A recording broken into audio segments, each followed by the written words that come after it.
Hello बच्चों, let's read the question. So here question is divided into three category A, B and C. So here A part is about define geotropism. Give one example of geotropism. तो चलिए बात करते हैं सबसे पहले geotropism के लिए कि जियोट्रोपिज्म क्या होता है। तो जियोट्रोपिज्म में जियो वर्ड किसके लिए आता है? ये आता है ग्रेविटी के लिए। इधर प्लांट क्या करता है?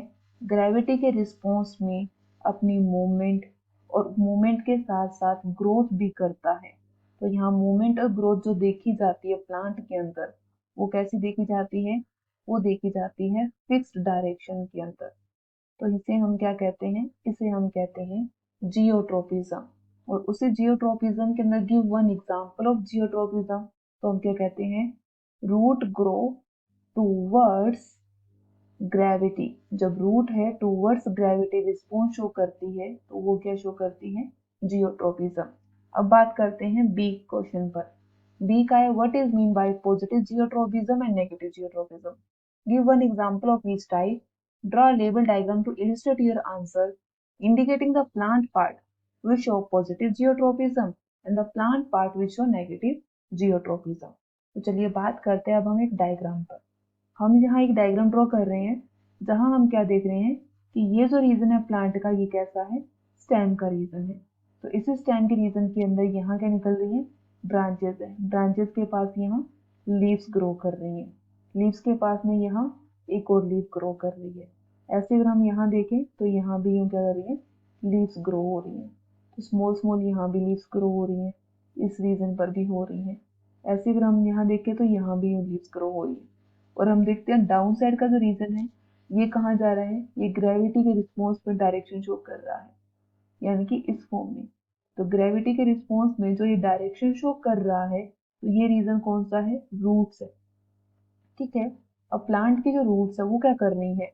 टूवर्ड्स ग्रेविटी रिस्पॉन्स शो करती हैं। टूवर्ड्स ग्रेविटी अगर ये रिस्पॉन्स शो करती हैं तो हम इन्हें क्या कहते हैं? हम इन्हें कहते हैं पॉजिटिव जियोट्रोपिज्म, क्योंकि इनकी जो रिस्पॉन्स है वो क्या है? टूवर्ड्स ग्रेविटी है। अब हम बात करते हैं स्टेम के लिए। चाहे वो स्टेम है, चाहे वो ब्रांचेस हैं, ये क्या शो कर रही हैं?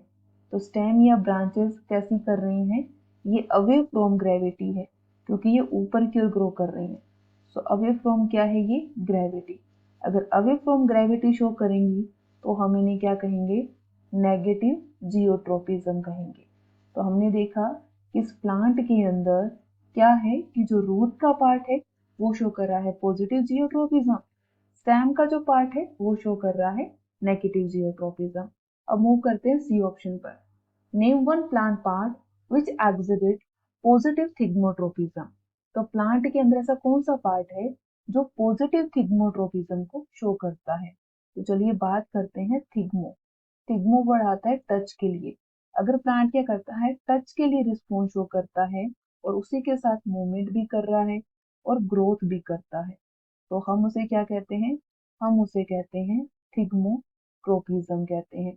अब आप सोचेंगे थिग्मोट्रोपिज्म में ऐसी कौन सी मूवमेंट होगी, ऐसा कौन सा प्लांट का पार्ट होगा? तो ये किस में देखने को मिलता है? तो हम इसमें प्लांट के पार्ट एग्जांपल लेते हैं टेंड्रिल का। चाहे वो टेंड्रिल क्या है? वीक स्टेम है, थ्रेड लाइक स्ट्रक्चर होती है। चाहे वो टेंड्रिल क्या हो? लीफ टेंड्रिल हो, चाहे वो स्टेम की टेंड्रिल हो। तो लीफ टेंड्रिल या स्टेम टेंड्रिल दोनों ही ऐसा रिस्पॉन्स शो करती है। So I hope you understand it all. Best of luck. Thank you.